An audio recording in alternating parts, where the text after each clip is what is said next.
The ice hissed beneath Ethan's blades, his breath sharp in Portland's chilly air. At 29, hockey was his escape, until Jake joined the team. His quick passes and guarded glances sparked something in Ethan, a pull he couldn't ignore. Each stolen look across the rink carried a question neither dared voice. Was this just a game, or the start of something that could break them both? Ethan had always found refuge on the rink. By day, he was a graphic designer, hunched over a laptop, crafting logos for clients who rarely said thanks. But at night, twice a week, he traded his screen for skates, joining a ragtag amateur team in Portland's community league. The scrape of ice, the thud of the puck, the rush of a breakaway. It was the one place where his mind quieted, where the weight of his unspoken truth didn't press so hard. He'd known he was gay since high school, but telling anyone, even himself, felt like stepping onto thin ice. So he kept it locked away, buried beneath slapshots and forced laughs. Then came Jake. At 26, he was new to the team, a transfer from some small town Ethan hadn't bothered to memorize. Jake didn't talk much, but his presence was loud. He moved with a precision that made the puck seem like an extension of his stick, his passes sharp and instinctive. Ethan noticed him immediately, not just for his skill, but for the way his eyes darted, cautious, yet curious, whenever they locked with Ethan's. It was a look Ethan recognized, one he'd seen in the mirror for years, the guarded flicker of someone hiding. Their first real interaction came after a Thursday practice. The team had cleared out, leaving Ethan and Jake alone in the locker room, untying skates in silence. Ethan broke it. "Nice pass on that last drill," he said, tossing his gloves into his bag. Jake glanced up, a half smile tugging at his lips. "Thanks. You're not bad yourself." His voice was low, careful, like he was testing the waters. Ethan felt a jolt, a mix of nerves and curiosity. He didn't push, but the air between them hummed with something unspoken. Over the next few weeks, they fell into a rhythm. Post-practice talks in the parking lot stretched longer, their breath clouding in the cold as they lingered by Jake's beat-up sedan. They swapped stories about work, Ethan's endless client revisions, Jake's IT gigs fixing servers for people who didn't understand Reboot. But Jake always stopped short of personal details. His answers clipped when Ethan asked about his past. "Small-town life?" he'd say with a shrug, eyes flicking away. Ethan didn't press. He knew what it meant to guard a secret. One night, after a hard-fought game, the team piled into a dive bar. Ethan and Jake ended up at a corner table, the noise of their teammates fading as they talked. Jake leaned forward, elbows on the table, his voice softer than usual. "You ever feel like you're playing a role?" he asked, staring at his beer. Ethan's pulse quickened. He knew exactly what Jake meant, but admitting it felt like stepping off a cliff. "Yeah," he said, voice steady despite the churn in his chest. "Like you're always one wrong move from being found out." Jake's eyes met his, wide and unguarded for a split second before he looked away. The moment passed, but it left a crack in Ethan's defenses. The tension grew with every practice. Jake's passes to Ethan were sharper, their coordination on the ice almost instinctive. Off the rink, their conversations edged closer to the truth neither voiced. Ethan caught himself watching Jake, how he moved, how his laugh broke through his usual reserve. He wondered if Jake felt it too, the pull that made Ethan's heart race when their hands brushed passing a water bottle. But doubt gnawed at him. What if he was misreading it? What if Jake was just friendly, and Ethan was projecting his own buried longing? Then came the night that changed everything. After a Saturday game, the team dispersed, but Jake lingered, fiddling with his gear. Ethan took a chance. "Hey, you want to grab a bite?" he asked, slinging his bag over his shoulder. Jake hesitated, his fingers pausing on his laces. "Sure," he said finally, his voice barely above a whisper. They ended up at a quiet diner, the kind with sticky tables and flickering neon signs. Over burgers and fries, Jake opened up just a fraction. "My hometown, it wasn't the kind of place you could be yourself," he said, eyes fixed on his plate. Ethan nodded, his throat tight. "Mine either." As they walked to their cars, the night air crisp, Jake stopped suddenly. "Ethan," he said, his voice low, "you ever think about not hiding?" The question hit like a puck to the chest. Ethan's heart pounded, but before he could answer, Jake's phone buzzed. He glanced at it, his face tightening. "I gotta go," he muttered, turning away. Ethan watched him leave, the moment slipping through his fingers, leaving a tangle of hope and fear in its wake. Back home, Ethan couldn't sleep. Jake's question echoed in his mind, stirring up years of buried truths. He'd spent so long hiding, dodging his family's expectations, their church's judgment, the fear of being seen. But Jake's presence was unraveling that control, pulling Ethan toward something he couldn't name. Was it connection? Desire? Or just the reckless hope of being known?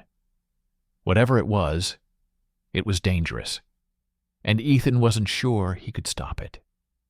Jake's question hung in Ethan's mind like a puck suspended midair, impossible to ignore.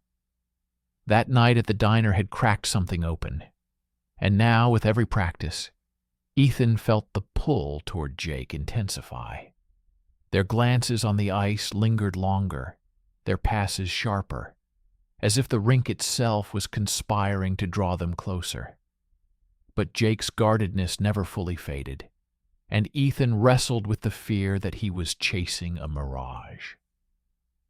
The following week, after a grueling practice, Ethan and Jake stayed late, skating lazy circles while the rest of the team packed up. The rink was quiet, the only sound the scrape of their blades. Ethan took a risk. "You meant it, didn't you?" he asked, slowing to a stop near the boards. "About not hiding." Jake's eyes flicked to his, then away, his grip tightening on his stick. "It's not that simple," he said, voice low. "You don't know what it's like where I'm from." Ethan nodded, heart sinking. He knew enough. Small towns, like the one he'd left, rarely forgave difference. Their talks grew more frequent, carving out moments after games or over coffee in Portland's gray mornings. Jake shared fragments of his past, a family that expected him to follow a script, a town where whispers could ruin you. Ethan listened, offering pieces of his own story, his parents' disapproval, the church meetings he'd dodged as a teen. Each confession tightened the thread between them, fragile but undeniable. Yet Jake always pulled back, his openness fleeting, like he was testing how far he could go before retreating. One evening, after a win, the team hit a bar. Ethan and Jake found a quiet corner, the hum of conversation fading as they leaned closer. Jake's knee brushed Ethan's under the table, sending a jolt through him. "You ever wish you could just start over?" Jake asked, his voice barely audible over the clink of glasses. Ethan swallowed, his pulse racing. "Every day," he said, "but I'm starting to think maybe we don't have to." Jake's hand twitched, as if he wanted to reach out, but he didn't. The moment stretched, heavy with possibility, until Jake looked away, his jaw tight. The tension broke a week later. After practice, Ethan found Jake alone in the parking lot, leaning against his car, staring at the ground. "What's wrong?" Ethan asked, stepping closer. Jake hesitated, then met his gaze. "I want to be honest with you," he said, voice shaking. "But I'm scared, Ethan. If people find out—" He trailed off, but Ethan understood. The fear of being seen, of losing everything, it was a weight Ethan carried too. Without thinking, he reached out, his hand grazing Jake's arm. "You're not alone," he said. Jake didn't pull away, but his eyes were wide, vulnerable, like he was standing on the edge of a cliff. That night, they ended up at a quiet park, sitting on a bench under a streetlight. The city hummed faintly around them. Jake spoke first, his words halting. "I've known I'm different since I was a kid. Never told anyone, not even my ex." Ethan's chest tightened. "Me too," he admitted. "I've spent years pretending. For my family, my job, everyone." Jake looked at him, his expression raw. "How do you keep going?" he asked. Ethan took a breath, the truth spilling out. "I don't, sometimes. But meeting you, it's making me want to try." Their hands brushed, and this time, neither pulled away. The touch was brief, electric, a silent promise. But as they stood to leave, Jake's phone lit up with a text. His face fell as he read it, and he shoved the phone in his pocket. "I gotta go," he said, voice clipped. Ethan watched him walk away, a knot forming in his stomach. Something was wrong, but Jake wasn't sharing. The next practice, Jake was distant, his passes sloppy, his eyes avoiding Ethan's. Afterward, Ethan cornered him. "What's going on?" he demanded. Jake's shoulders slumped. "It's my ex, Ryan," he said. "He knows about us.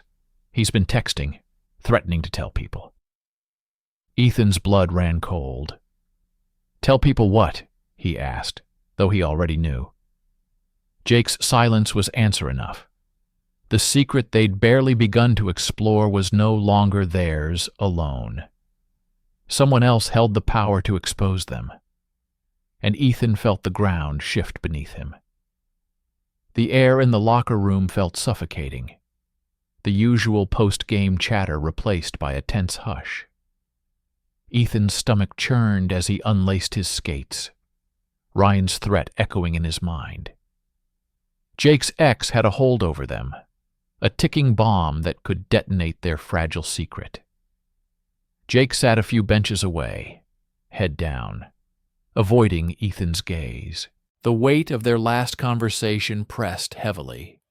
Ryan knew, and he wasn't staying quiet. Ethan had barely slept since Jake's confession. The fear of exposure clawed at him, dragging up memories of his parents' cold disapproval, the church's pointed sermons. He'd spent years building a life where no one asked questions, but now, every glance from a teammate felt like a judgment. Jake's silence didn't help. He'd pulled back, his texts short, his presence on the ice mechanical. Ethan wanted to reach out, but the risk of pushing Jake further away held him back. The explosion came at the next practice. Ryan showed up, uninvited, leaning against the rink's glass with a smirk. "Nice game, Jake," he called, loud enough for the team to hear. "Still hiding who you are?" The words cut through the chatter, heads turning. Ethan froze, his stick clattering to the ice. Jake's face drained of color, his eyes darting to Ethan, then away. "Shut up, Ryan," Jake muttered, but his voice shook. Ryan laughed, stepping closer. "What? Afraid your boyfriend will get mad?" The word landed like a slap. Teammates exchanged looks, some confused, others hostile. Ethan's pulse pounded. his secret laid bare in front of men he'd skated with for years. "Get out," Ethan said, stepping forward, his voice low but firm. Ryan's smirk widened. "Or what? Everyone deserves to know the truth." He turned to the team. "Ethan and Jake. Cozy, right?" A few players shifted uncomfortably. One muttered something Ethan couldn't hear but felt like a knife. Practice ended in silence. In the locker room, Jake packed quickly, avoiding Ethan. "We need to talk," Ethan said, grabbing his arm. Jake pulled away. "Not now," he snapped and left. Ethan stood alone, the sting of rejection sharper than Ryan's words. By the time he got home, his phone buzzed with a text from his sister. "Heard about you and some guy. This true?" His parents' number followed, a missed call with no voicemail. The silence was louder than any lecture. Desperate for clarity, Ethan drove to a nearby coffee shop, the only place he could think. He sat in a corner, scrolling through messages, teammates asking questions, others unfollowing him on social media. The world he'd carefully built was unraveling. He searched online for local LGBTQ groups, landing on a meeting that night. With nothing left to lose, he went. The meeting was in a community center, a small circle of strangers sharing stories. A woman spoke of losing her partner to family pressure. A teenager described hiding from their parents. Ethan listened, his chest tightening. When it was his turn, he hesitated, then spoke. "I'm Ethan. I've been hiding who I am forever. And now it's out and I don't know what to do." The room nodded, no judgment, just understanding. A man in his 30s leaned forward. "You're not alone," he said. "It gets easier when you stop running." That night, Ethan texted Jake. "We need to figure this out. Meet me tomorrow." Jake's reply was curt. "Fine. Noon. Park." The next day, under a gray Portland sky, they sat on the same bench where they'd shared truths weeks ago. Jake looked worn, his hands clenched. "Ryan won't stop," he said. "He's pissed I left him. He'll tell everyone, my job, my family." Ethan's heart sank. "What do we do?" he asked. Jake shook his head. "I can't be out, Ethan. Not like you. I'm not ready." The words hit hard. Ethan had hoped their connection would be enough, but Jake's fear was a wall he couldn't breach. "I thought we were in this together," Ethan said, voice breaking. Jake looked away, guilt in his eyes. "I want to be," he whispered, "but I'm not strong like you." They sat in silence, the distance between them growing. Ethan stood, his resolve hardening. "I can't keep hiding, Jake, not anymore." He walked away, heart heavy but certain. The truth was out, and he'd face it alone if he had to. Ethan walked away from Jake, the park's gravel crunching under his boots, each step heavier than the last. Jake's words, "I'm not strong like you," echoed, a painful reminder of the gap between them. Ethan had bared his truth, but Jake's fear held him back. The sting of unrequited hope burned, but Ethan couldn't retreat into hiding again. Ryan's betrayal had ripped away his shield, and now he had to face the fallout. The next morning, Ethan's phone buzzed relentlessly. Texts from teammates, some curious, others cold. One message stood out. His captain, Mark, asking to meet. At the rink, Mark leaned against the boards, his tone direct. "Some guys are talking. They're not cool with you and Jake." Ethan's stomach dropped. "And you?" he asked. Mark shrugged. "Live your life, man. Just don't expect everyone to get it." It wasn't acceptance, but it wasn't rejection either. Ethan nodded, the weight of judgment settling deeper. At work, whispers followed him. A co-worker's glance lingered too long. Another avoided him entirely. Ethan kept his head down, focusing on deadlines, but the isolation gnawed. His parents hadn't called since his sister's text, their silence louder than any argument. He felt unmoored, like the life he'd built was a house of cards, collapsing under the truth he'd tried to bury. Desperate for a lifeline, Ethan returned to the LGBTQ support group. The community center's circle felt safer this time, the faces familiar. A woman named Clara shared how she'd lost her job after coming out, but found purpose advocating for others. Her words struck Ethan. He wasn't just fighting for himself, but for the right to exist, unapologetically. When he spoke, his voice was steadier. "I'm done pretending," he said. "But it hurts, losing people I thought cared." Clara nodded. "You'll find new ones. The ones who stay are the ones who matter." Inspired, Ethan started small acts of courage. He joined a group chat for queer athletes, sharing tips and stories. He wore a rainbow pin to work, a quiet declaration that drew a nod from a colleague he hadn't expected. Each step felt like reclaiming a piece of himself, but Jake's absence lingered.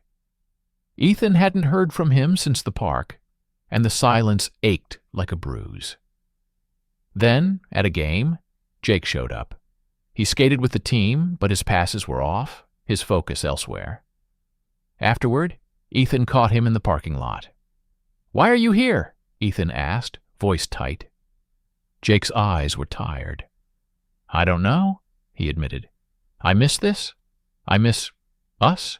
But Ryan's still out there, threatening to tell my boss."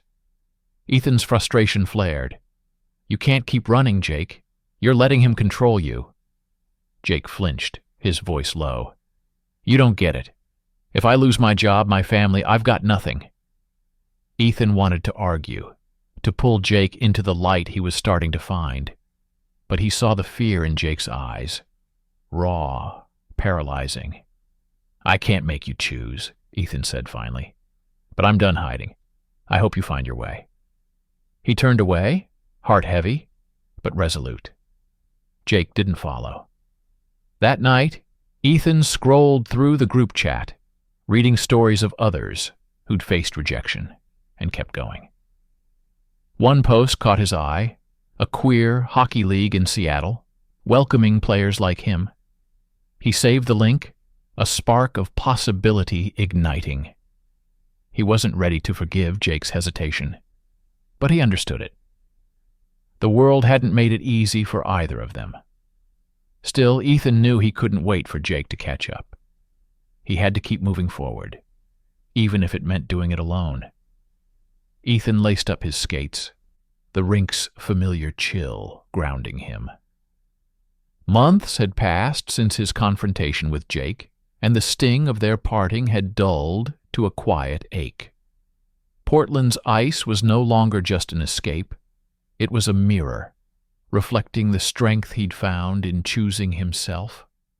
Ryan's betrayal had forced Ethan's truth into the open, and though the cost was steep, he was building something new, something honest. The fallout had been brutal. His parents hadn't spoken to him since his sister's text, their silence a wall he no longer tried to breach. At work, some colleagues kept their distance, but others surprised him. A quiet nod from a manager, a shared coffee break with a teammate who'd stayed loyal. The hockey team was a mixed bag. A few players left, their discomfort clear, but others, like Mark, stood by him. "You're still you," Mark had said, tossing him a puck before a game. It wasn't much, but it was enough. Ethan leaned on the LGBTQ support group, their weekly meetings a lifeline. Clara, the advocate he'd met, became a mentor, sharing stories of her own battles and victories. "You don't need everyone's approval," she told him one evening. "Just the ones who see you." Her words pushed Ethan to act. He joined a local queer athletes network, organizing pickup games and meetups. He started volunteering at the community center, helping teens navigate the same fears he'd carried for years. Each step felt like shedding a layer of shame, replacing it with purpose. One Saturday, as Ethan coached a group of new players, his phone buzzed. A message from Jake. "Can we talk?" Ethan hesitated, the memory of Jake's fear still sharp. But he agreed, meeting Jake at a quiet park bench under Portland's gray sky. Jake looked different, less guarded, but worn. "I messed up," Jake said, hands twisting in his lap. "Ryan told my boss. I didn't deny it. Lost my job." Ethan's chest tightened. "I'm sorry," he said, meaning it. Jake shook his head. "It's on me. I was too scared to be honest. But seeing you're living it, Ethan. You're not hiding." Ethan studied him, the ache of their past tempered by clarity. "It's not easy," he said. "I lost people too, but I found others. You can too." Jake nodded, his eyes bright with unshed tears. "I'm trying," he said. "I joined a group, like yours. It's a start." Ethan smiled, bittersweet. It's a big start. They weren't reconciling. Too much had passed. But Jake's effort was a bridge, a shared respect for the paths they were carving. As Ethan left the park, his phone lit up with an email from the Seattle Queer Hockey League. They'd invited him to a tournament, a chance to play openly with others like him. He signed up, heart racing with possibility. The rink had once been his hiding place, but now it was his stage, a space to be fully himself. Jake's journey was his own, but Ethan felt a quiet pride knowing he'd inspired it, even a little. Back at the community center, Ethan shared his plans with the group. Clara clapped him on the shoulder. "You're building something real," she said. Ethan nodded, the weight of her words settling in. He wasn't just surviving, he was thriving, piece by piece. The road ahead wasn't clear, but for the first time, Ethan skated toward it, without fear, ready to embrace whatever came next. If this story touched you, don't forget to subscribe and turn on the bell. More stories are coming that will move you, inspire you, and challenge the way you see your own journey. Every story matters, and each one brings us closer to who we are meant to become.